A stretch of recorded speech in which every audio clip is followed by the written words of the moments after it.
Get in the know. Non-stop Vikings talk. It's Purple Daily on Score North and ScoreNorth.com. I asked somebody who would know about this yesterday, about the situation, and they estimated it happened 2 weeks ago. Somebody else said it was done in line with the schedule release. It didn't just happen yesterday. It's been there. It's like just nobody really noticed it until yesterday. But it's there. And how is that an accident? How is that not a statement? How is that not a thing? This is the Vikings official Twitter page that the world is watching. The world can see. Cook is gone, 4 is gone, and 2 is there in Alexander Madison. So frontal, too. Love it. So you've got 53 guys on your roster. You got 90 guys on your current. Yeah, you could have devoted the Twitter banner to your favorite undrafted free agents from the last couple weeks, right? Put Ivan Pace on the banner. You could have put anyone on that banner. You could have put Kevin O'Connell. They got room for 4 people on that banner. Even like a skull chant, just like the yes. You know what? Skull chant. You know what? In my opinion, we're burying the lead of that. Go back and look at it. I don't think we need to play the clip again. No. I'm saying go back and look at it and understand this. The 2 players at the front are guys who are about to sign contract extensions, Justin Jefferson and Hawkinson. The quarterback is not in the front. He is in the back. But he's one of the 4.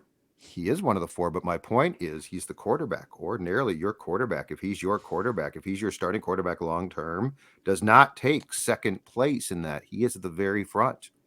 It's very interesting how Vikings Twitter got an uproar because they did the Mats versus 5'8" test. Did you guys watch that video? I did. Yep. And Kirk puts a ton of ketchup on both I need burgers. some ketchup. Yeah, it needs a See, we're the same guy. And then he used all the ketchup on the first burger, and then he needed more ketchup. That's Kirk and I are basically like this. Oh my God, gross. I didn't know we were so close. Tucked in white t-shirt into the sweatpants. I don't tuck in my stuff, but you know what? Kirk and I very close then. But anyway, it's very interesting. He is not in the front of that picture. He is in the back. They've sort of done with that banner with him what they've done in real life, which is, all right, we're not totally sure about you long term, but we definitely want you around this year. So we're just going to take you from the front of the banner and just kind of put you. We're not going to move you off the banner. You'll just be right here. But if they wanted to avoid questions and controversy and speculation, couldn't they have just put Christian Darrisaw instead of Alex Madison? They could have put a defensive player. KJ Osborne. They could have gone 2 offense. Harrison Smith. 2 defense. That's what they could have done. Daniil and Harrison Smith and Kirk and Jefferson. You could have done Social that media too. team. Come on, creativity. Let's go here. Or did they do it on purpose to create some buzz and some? I don't know. It's kind of weird. May I suggest that I'm gonna guess the social media team was told what to do by the higher ups. Or did they tell them half of what to do? Hey guys, we got to take Dalvin off that banner. Okay. And then they decided, well, we'll replace Dalvin with Alex Madison. No, if it was just them, they would have gone 2 and 2. 2 defense, 2 offense. I think it came from Kevin O'Connell's office is what that came from. You think Kevin O'Connell told the social media Chandler? Yeah. Whatever, social media Susie. I think they were throwing out ideas, and KOC weighed in and said, let's go with 4 offensive players, and here are the 4. And here's how I want them positioned. TJ Hawkinson being at the forefront is interesting. Yeah, well, he might be at the forefront of the offense as well. Well, I'm just saying. Speculation. Reckless speculation. Thursday leads me to a place of wondering exactly what the intentions were, even beyond Dalvin Cook. Well, and speaking of beyond Dalvin Cook, whenever it happens, obviously with the Twitter banner, like all this steam, the Vikings are going to be preparing for life after Dalvin Cook, and we will do a deep dive discussion here. We have a random Viking of the week. A shout out to our friends at TCL. They have award-winning TVs for any budget, any space, all with stunning picture quality. TCL makes more than just TVs. They offer mobile products, audio devices, home appliances. TCL brings you joy and simplicity through innovative technology. Learn more at TCL.com. A shout out to our friends also at Federated Mutual Insurance Company. Like having a great offensive line for your business, they stand and protect against risks on the horizon. And specifically, too, if you are a next-generation business owner or leader, maybe you're taking over a company from your parents, a family company, Federated specializes in helping you. You can find a full list of industries they work closely with at federatedinsurance.com. So the Vikings are about to say goodbye to Dalvin Cook, as evidenced by their social media banners. And I think this is one of the best things this franchise has done in years. And I mean that with as little disrespect to Dalvin as possible. But this is a franchise that has spent much of the past 16 years, and Judd has covered as a writer, as a radio host, podcaster, all of these 16 years, and I have too. Lead beat writer for the Star Tribune. Please get that correct before we move on. The Vikings have spent much of the past 16 years catering to highly paid running backs, and they're about to move into the running back by committee business, where business is pretty good. If you're a Super Bowl champion, chances are you've had a running back by committee situation the last decade or so. Last year, for instance, Kansas City Chiefs, who was their running back that led them in yardage during the season that was big in the Super Bowl, right? Isaiah Pacheco. Wasn't he a 7th-round pick? From Rutgers. Mm-hmm. The year before that, Cam Akers was the Rams' leading rusher in this. These are leading rushers in the Super Bowl. Leonard Fournette, Damian Williams, Sony Michel, LeGarrette Blount a few times, C.J. Anderson. Yep. Percy Harvin was the leading rusher in the Super Bowl, but Marshawn Lynch is kind of an outlier here. He was a very highly paid running back. Ray Rice, before the contract, he was on a rookie scale deal. Ahmad Bradshaw, James Starks, Pierre Thomas. All of these guys made $2.5 million or less on a base salary, except for Marshawn Lynch. And so I kick the conversation over to you. I love the fact that for the first time, it seems like anyways, for the first time in a long time, the Vikings front office is saying, we don't need a marquee bell cow running back anymore. Let's allocate those resources to other positions. Let's go running back by committee. Let's be situational, and let's stop being beholden to Adrian Peterson and Dalvin Cook to get 250 plus touches. So I think for the most part, in the last probably 5 to 10 years, the idea of the bell cow back has gone. Now the Vikings got a really good deal on Cook because he fell because of character concerns, and they took him in the 2nd round, and he turned out to be a great pick. My opinion of running backs, though, is this. I think that when they reach success, for the most part, is when, and they come and say, I got to get paid. You say, see ya. Thank you very much. Yeah. It's one position where the wear and tear, the aging process, the ability to, there are so many factors too that go into the success of that player. Now, if that player is a jack of all trades guy, he can block, catch, really well catch too. I don't mean catch passes sometimes. I mean Marshall Faulk type of just really, really good. And he is a good running back. Then it's a little more tempting probably because, he can split out wide at times. He can do different things. But the reality is when we're talking about the running game, which the Vikings, by the way, were awful in last year. If you're going to go down that path, I would far rather have my offensive line paid well. Yes. I'd prefer to have blocking. So yes, I think that this is time to go. This is one of, in my opinions, the easiest decisions to make. My guy, Thor Nystrom, our guy. I don't know why I called him my guy. He is our guy, Thor Nystrom. I would say he's more your guy because you're hosting hosting a weekly show called Purple Daily on Draft with Thor. It was sort of selfish, though. Yeah, I took credit. It was kind of like Wes Phillips taking whole credit for the Vikings. Yeah. Like, Wes Phillips is part of the Vikings offense, but I mean, it's Kevin O'Connell. It's everybody involved. I mean, without us, do you know Thor? So like, yeah, you're sort of like. Yeah, Judd wasn't going to ask for his number. We know that off yesterday's show. No, actually, I think I have his number. I'm not positive on that. Did you ask him for his number? I don't remember. You may have. Look at you. I don't think I did. Building friendships. Thor's philosophy in running backs, which I believe we're going to talk about more in depth next week too on Purple Daily on Draft, is if Thor was running a team, here is his philosophy on running back acquisitions. Number one, you don't give them a second contract. That is, you don't give them the second contract. But in terms of when you draft them, when you acquire them, here's what you do. In year one, you draft one in the 2nd round. Get a 2nd round back, just like they did with Dalvin Cook, right? He was a 2nd round pick, 1st round talent, fell to the 2nd round. Chiefs got Clyde Edwards-Helaire with the last pick in the 1st round. You can cheat it sometimes, I guess, but yeah. And I also think Aaron Jones of the Packers, I don't know if he was a 2nd round pick or not, but he was also not a 1st round pick and turned out to be pretty good for them. In year 2, you take a running back in round 4. In year 3, you take one in round 7. In year 4, you take one in round 6. You basically accumulate a running back in every draft. Every year you do a draft, and you do this philosophy of looking for a more of obviously a star or a lead bell running back in the second round. But on day 3 of the draft, take a flyer on a running back. Let him be the spell back. Let him be someone that maybe becomes the starter long term. I mean, you saw it with Pacheco. You saw the Chiefs even re-sign Jerick McKinnon as another option for them too. They've gotten really creative with how they deploy running backs. That's similar. I just think it is weird because I think the Players Association is also going to have to jump in here and figure out there's going to become an impasse where teams do stop giving big contracts to running backs. I'm curious how that relates, but thankfully I don't have to worry about that. There's nothing they can do about it, baby. Yeah. And to this point, like, you draft your second round running back and maybe that's a whiff. But if you've got a third round or a fifth round running back in the next year, if you all right, we're going to take 3 running backs somewhere other than the first round in the first handful of years. One of them is going to be starting caliber for you, you would think. And if not, you can find guys like Jerick McKinnon off the street to get 100 carries and catch passes.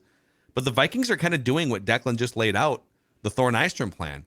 So they already had their bell cow, and then they have Alex Madison is going to come back on like a $4.5 million deal, so he's not breaking the bank. Then they drafted Ty Chandler in the 5th round, and then Dwayne McBride in the 7th round. So they're basically doing exactly what Thor laid out in that tweet. And I know, Dex, you brought up the Players Association is not going to be thrilled about this, but Judd's right. The market speaks for itself. It's not really collusion. It's just the reality. And that to me, the biggest myth in football is that running backs drive a running game. Now, there are some notable exceptions. If you have Barry Sanders in the early 90s, the 3 of us could be on that offensive line. He'd probably still find a way to gain 15 yards just juking around people. I think there was a time where Adrian Peterson had some pretty good run blocking offensive lines with the Vikings. He had Steve Hutchinson, he had Bryant McKinney and Matt Burke. He had some pretty good offensive linemen. Phil Oatholt. But Adrian Peterson was such a beast, he could bust an 80-yard run just kind of behind anyone. But if you take away some of the notable exceptions in NFL history, run game success is like 75, maybe 80% predicated on scheme and offensive line. And last year, if you go to PFF, for instance, the Vikings offensive line was, I believe, I don't have it in front of me, but I think they were like 5th in run block grade. You had guys, the 2 tackles could run block.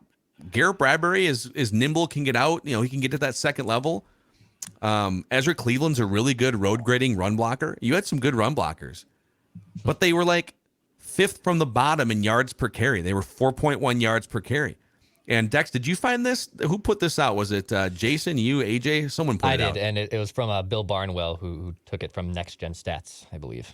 This is great. Yeah, Bill Barnwell from ESPN. So Dalvin Cook rush yards over expectations. So they basically take every play and all the different factors. How many rush yards did you gain over the expected, break-even 0 point? 4 years ago, he gained 106 yards over expected, meaning he outperformed the conditions by 106 yards. 2020, plus 250. So 250 more yards than expected. 2021, plus 81, still pretty good. Last year, minus 41. Just 34% of Dalvin Cook's carries in 2022 gained positive yards over expected. Second worst among running backs with at least 200 carries. So you had an offensive line that actually pretty good last year run blocking, and it was more Dalvin that wasn't the explosiveness, maybe not finding the hole, maybe getting tripped up on a play that he wouldn't have a few years ago. So that, once that happens too, it's like, okay, no longer are you even sort of break even and you're making $11 million. It just becomes a no-brainer for the Vikings. And Dalvin Cook also, the primary thing to me is in watching him in 2022, he didn't pass the eye test. Like there were a lot of carries where it's like, that's got to get more. He also, as I've talked about before, didn't turn out to be as good of a pass catcher as I thought he could be, which is another big thing. What's interesting, to go back to Declan's point about positions and getting paid, the one position that's a real problem now, it's not running back, it's tight end, because they're still being paid like tight ends when some of them are actually the Kelseys of the world, star receivers. So, like, if there's one thing that's going to get fixed or have to be corrected, it's that. I would argue the running back position is it's going to go, not all the time, but it's going to go far more the way of Deebo Samuel, though, where teams are going to find different ways to use guys. And I think the old bell cow, this is just what you do, just haul, Leroy Horde, go in there and get 3 yards. Yeah. Those guys are situational guys at best now. But if you look at these offensive minds and how these guys are used, you are talking about a position where I think it's mandatory that you are a good receiver as well, because that's an extension of the run game that's incredibly dangerous because you're starting off with 5 yards. I almost feel like unless you have the luxury of having already built your roster and now you can put a highly paid running back on top of it like the Niners did with Christian McCaffrey, it's almost a laughable strategy to pay a big second contract to a running back. It's almost a sure tell sign that your front office has no idea what it's doing, right? Now it is. And that's where I think the Giants are faced with a conundrum with Saquon Barkley. And Saquon's a marvelous athlete. He's a marvelous player, but I think their conundrum is exactly that. Like, what do we do here? I believe at this point he's franchised, which costs you a ton, but it's short term. But the reality is this too. There's a definite line here that got drawn because Peterson got paid a ton in his second contract, and at that point in time, he deserved it. Like it sounds weird to say, but back then it made sense. It doesn't make sense now. It just doesn't. And Peterson's a prime example too, because you know what? He didn't have the requisite skill set now to be the player in offenses in 2023 that were valuable in 2007. Yeah. But here's the crazy thing about Peterson, right? Again, it's like I'm not saying that Peterson was just replaceable, but again, scheme and offensive line are the 2 biggest factors by miles when it comes to run game production. Adrian Peterson had the same career yards per carry with the Vikings, 4.9, as Mewelde Moore. Dalvin Cook had the same career yards per carry with the Vikings, 4.7, as Toby Gerhart. Yeah, and in the problem with Peterson was they kept him too long too. So they kept going back to that well. His second contract at that time, I wouldn't do it now, was deserved. But the reality of football is this too, and it's weird, but it's the horse is out of the barn here. The fact that the NFL has now become far more along the lines offensively as college football has changed it greatly. So like what you're looking for now has completely changed. And go back to 2000 or so and look at the chief play callers at that time. What was called and how things were run.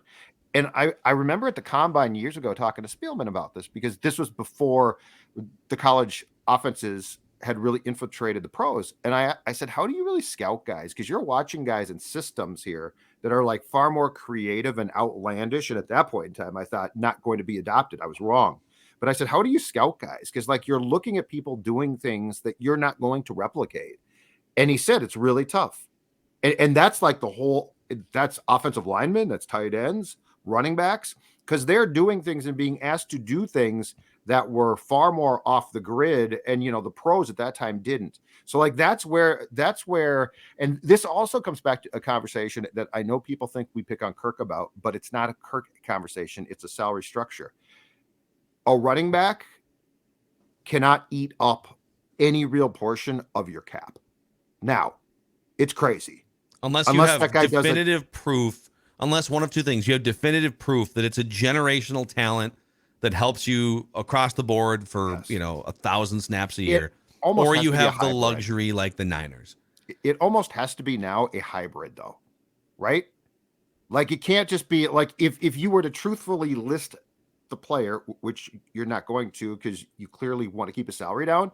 But because like, if you were to truthfully list a depth chart of a guy like Hawkinson, it wouldn't be TE. It'd be wide receiver. If you were to truthfully list a running back who you say, you know what, this guy has to be paid, it would be a hybrid. It wouldn't just be RB. Yeah. And to your point about, if you do allocate a chunk of money to a running back, how does that affect your team? So here's a list of The 8 teams, I'm not going to count the Niners here because the Niners already had an NFC Championship car. And they said, boy, we built this car so well. We still have room to put another suitcase in it. All right, let's go get Christian McCaffrey. They weren't building their team around Christian McCaffrey, right? Correct. So the 9 teams currently with the highest guarantees paid to running backs right now. The Niners are number 1 with Christian McCaffrey. Mm-hmm. Here's the other teams with the highest guarantees paid to running backs right now. The Saints, 7 wins last year. The Falcons, 7 wins last year. The Titans, 7 wins. Browns, 7 wins. Panthers, 7 wins. The Cardinals with James Conner, 4 wins. And then you got the Vikings and the Chargers, who both made the playoffs, are on this list. But they were bounced, dismissed long before the Super Bowl. It's pretty crazy. And you can, and I'm not saying you can't find examples where a team paying a lot of money to a running back.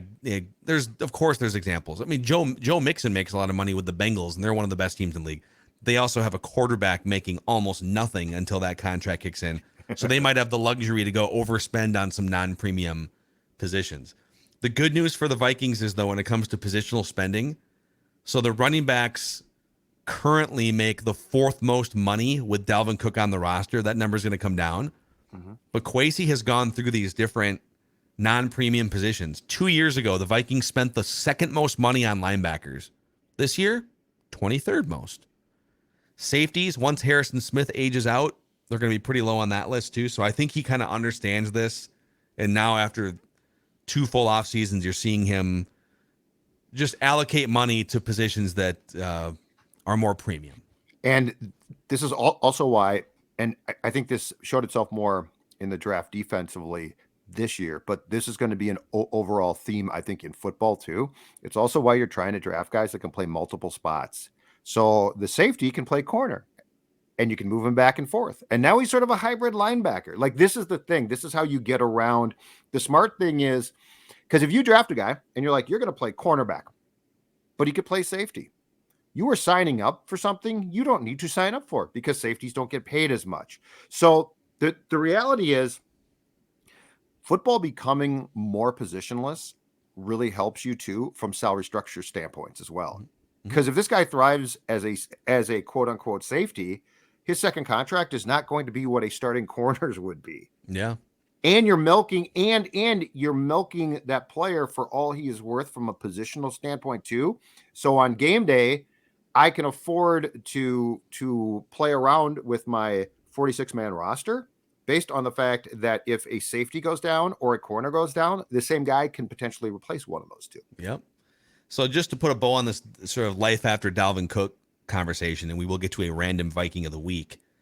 So what do they have? Once he is cut or traded, whenever this happens here in the coming weeks, what do the Vikings have left? Well, they've got 3 guys, all 25 years old and younger. That's right. Alex Madison is only 25 years old, going into his 5th year in the NFL.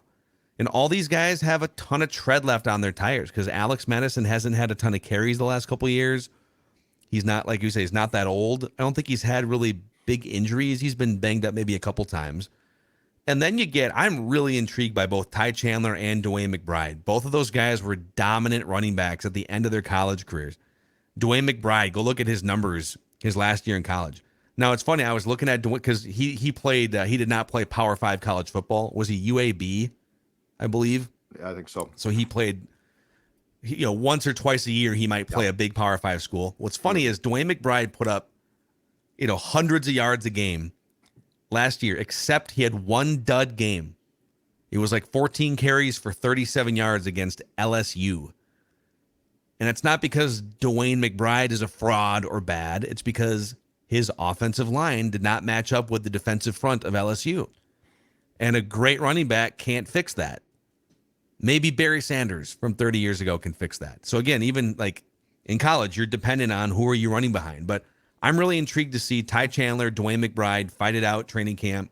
Alex Madison probably gets the starting job. But my guess is all 3 of those guys are going to wind up getting carries to some extent.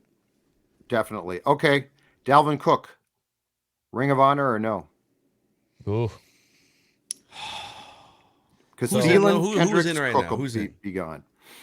It's Chuck Foreman's in, right? Yeah, hold on. Yeah. I saw Oh, yeah. Eric Eager. Ring of Honor, Eager yes. ranked all the Robert Vikings Smith. running backs. Is Robert Smith in the Ring of Honor? I got the list right here. Hold on. I think he is. Let's see here. Yeah.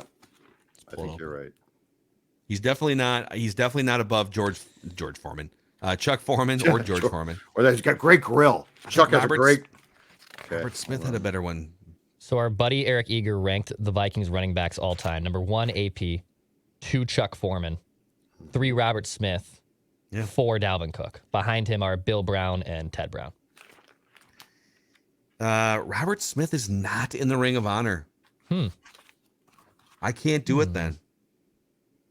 I think Robert Smith had a better Vikings career. Let me pull up here. I think you're right. What do No, you I think? think Yeah. I think you're correct. I'm going through the guide here to look at the list. I got my media guide. Hey, it's a nice media guide. Look at this Oh, the thing. spiral binding. That makes it very convenient, Okay. right? Just When flip to you the were a page you want lead to. beat writer for the Vikings for the Star Tribune, you get a spiral, okay? Oh, they Enough- don't enough make with all this. of them spiral? No. Oh my god. No. Okay, that's not Robert true, Glenn. Smith. So Robert Smith played in. That's a little unfair here because Robert Smith played in 25 more games as a Viking, but he does have almost 1,000 more rushing yards. So here's the all-time Vikings rushers: Adrian Peterson, number 1, with 11,700 yards. Yep. Robert Smith, number 2, with 6,800, and then Dalvin Cook, 5,900 yards, just ahead of Chuck Foreman. Now Dalvin has 15 more touchdowns than Robert Smith. Robert Smith has a little bit better yards per attempt. So Robert Smith never fumbled, by the way. Only 9 fumbles in 98 games. Dalvin, 19 fumbles in 73 games. I say no on Dalvin. Thielen, Locke, Kendricks, I think, goes in. No on Dalvin. And funny, Robert Smith was the backup to Terry Allen for a couple of years, if I remember. And he did not really start until later in his Vikings career. That sounds right. But Caught a yeah, few passes. I don't think Dalvin makes it. Yeah, if Robert Smith's not in, I don't know if you can put Dalvin in. And the intriguing thing is this, and this has probably more to do with the player than it does the team. When does Adrian Peterson go in? He's not in yet. He'll be in. He's kept playing. Oh, he'll be in for sure. Wasn't he supposed to have a big announcement sometime? In April. Yeah, I don't think he did. I think he aborted mission. And he didn't play in the XFL or the USFL. No, so write that down didn't come to fruition. Has he had any more boxing matches? As far as I know, he has not. But he's an interesting one because it's my contention that he is a obvious shoo-in for the Ring of Honor. But you can't retire 28 if you're not going to retire 84. Why haven't they retired 84? They're just trying to avoid retiring numbers? Well, okay, it's one thing to try to avoid that. But as I've said 1,000 times, when the guy changed the game and changed the trajectory of your franchise, and ultimately one of the reasons why that building is standing downtown that you play in was Moss. You can't put Peterson in and ignore Moss. No, you can't retire his number. Yep, I agree with that. He goes into the Ring of Honor. Yeah, they should retire. Livia should retire your number. How do you know for they all haven't? the work you've done as a spokesperson the last couple How of do years? you know that they haven't? How do you know that my friends at Livia Weight Control Centers didn't take one look at the guy on the left and the guy on the right and say, "Oh my God, this is the great." You know what? We are going to retire that tie. We're going to retire that tie that I am wearing right there because that tie is a symbol of how much weight that you can lose and keep off, and that is the most important thing. 40 pounds came up, but the most important thing is continued weight loss. And now you're saying, Judd, that's great for you, but what about me? And I'm going to tell you right now, you can lose up to 10 pounds by Memorial Day with Livia's doctor-recommended program. Now you're like, now I'm listening, but what's the deal? And I'm going to tell you what the deal is. Join today. You're going to get 3 months free. That's right. You're going to, so 10 pounds up on Memorial Day, 3 months free. The only thing left for me to do is give you the website and number. 855-GO-LIVEA, Livia.com, Livea, Livia.com. Tell them Judd sent you, and they can bring you in, and you can see my tie hanging from the ceiling at Livia. Oh, wow. Dennis Kirk is here for all of you motorcycle riders out there as well. You'll find what you need at DennisKirk.com so you can ride more and weight less.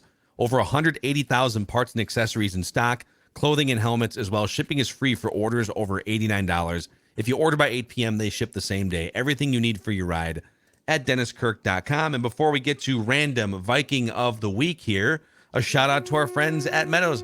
I saw Declan's already lamenting Rory McIlroy's start at the PGA here. What the hell so has happened to him? He's just terrible. He's terrible. I don't know why you thought he was going to bounce back. This is a tough course, man. He's screwed. In classic, that's like a second home for me. It's like, I don't know. That's my Rory McIlroy impression too. But, maybe go get your game figured out at the Meadows at Mystic Lake. Why don't you take a stop here in Minnesota, Rory, and go to the Meadows at Mystic Lake. You can go to golfthemeadows.com to book that tee time. There's a great Meadows bar and grill there. There's a great pro shop too. And I always loathe when I go into a pro shop and there's like only 2 or 3 options for balls. Plenty of great options in that pro shop too. Go to golfthemeadows.com to book that tee time. All right, gentlemen, it's time for the Random Viking of the Week here, the competition that has swept Vikings Nation. Judd has a sizable all-time lead going back 2 years, a 52-32 lead over the combination of Declan and me.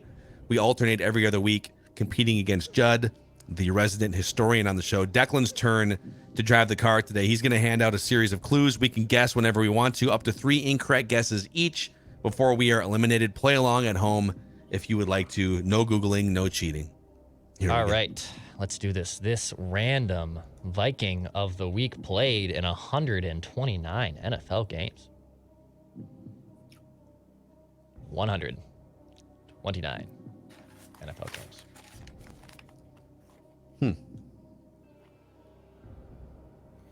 Of those games, 104 were starts.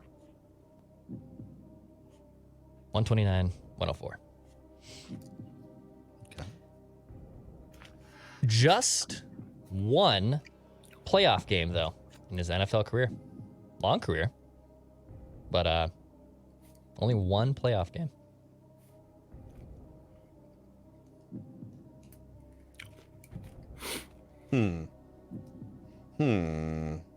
Okay. That's interesting. So, This Random Viking of the Week was a second-round draft pick.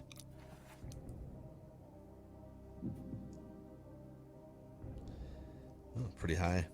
Mm-hmm. Pretty high pick there. Huh? According I was to going to his, guess this guy. We've already done that one guy. So Got a guess? No guess? No guess? Not Okay. yet. All right. This Random Viking of the Week has 16,000 followers on Twitter. He's not really he doesn't tweet a lot. He retweets a ton, though. Like, I'm going through his tweets, and I can't find just like an organic tweet. He loves to retweet. So, can I see if one person's been guessed? Can I just check the database here? Sure. Okay. Yep, that one's been guessed as well. So this person's just retweeting people. Yeah, he gets mentioned maybe occasionally, and then he'll retweet that, but a lot of retweets. So many retweets. Mm-hmm. Okay. In 2015, this Random Viking of the Week discussed gay players in the NFL and said he encountered several of them, everyone knew, and no one cares about sexual orientation of his teammates. Okay, hold on.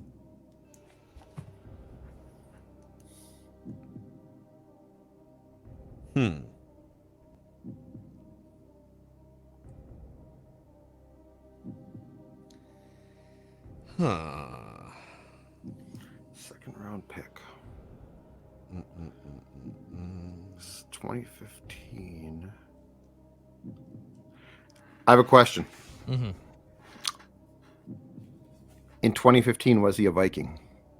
No, he was not, and he had been out of the league at that point. Okay.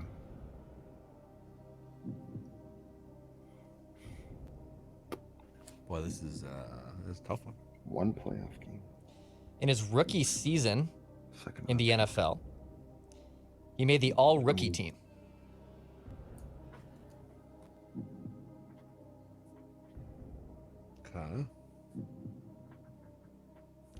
His final year in college, he was a consensus All-American as well.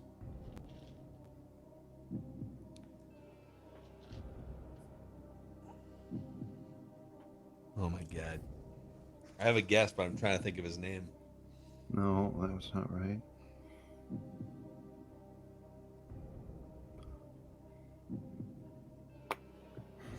I'm trying to think of the name of this guy that I know. I don't want to describe it because then Judd's going to guess. Damn it. One playoff game. In his second and third contract he signed, they were both multi-year big contracts. I will say one of them was with the Vikings, one of them was with another team.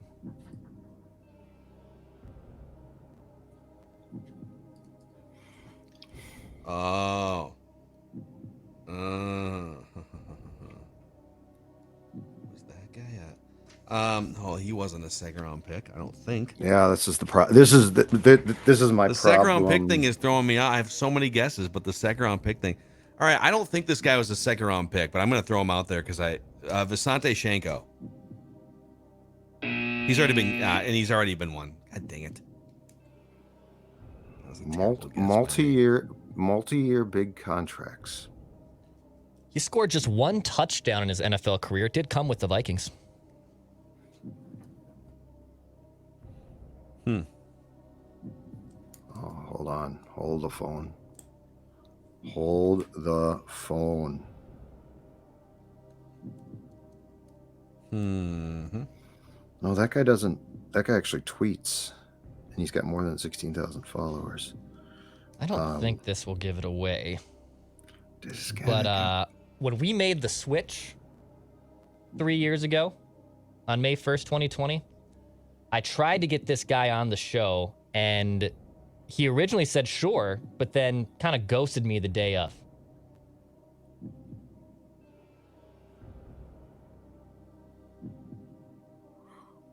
I DM'd him on Twitter, responded back like right away. Yeah, no problem. God dang it, I remember this too. Oh, what is happening right now? Oh, who was that? Yeah, I remember this. God. Dude, this is brutal. I was really excited because if I would have gotten this, this would have been like a really crowning producer booking guest. We don't really do guests anymore. So you didn't get him though? We didn't get him on the show. So you failed at the job. Should we talk about that for a second? Like, do you take that as a career slight? From not knowing the Random Viking of the week, sure. Do you take that as a career slight?